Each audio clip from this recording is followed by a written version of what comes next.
Sawang-sawa ka na ba sa Facebook? Puro notifications na lang ba ang nababasa mo doon?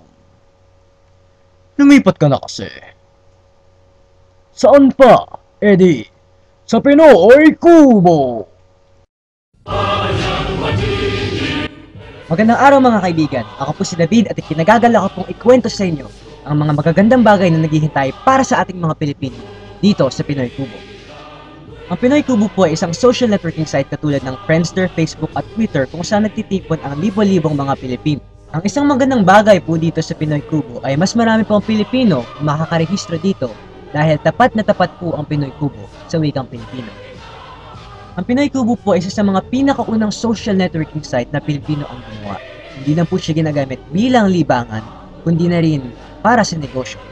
At dahil kakasimula pa lang po nito, kung gusto nyong makilala o sumikat, pwede nyo pong gawin yan dito sa Pinoy Kubo. Kung hindi nyo naman po kayang iwanan ng Facebook, huwag po kayong mag-alala dahil ang Pinoy Kubo po ay ginawa upang makipagtulungan sa Facebook. At baka manosblade na ako sa kakatagalog, sumali na lang po kayo. Ako po si David, para sa Pinoy Kubo.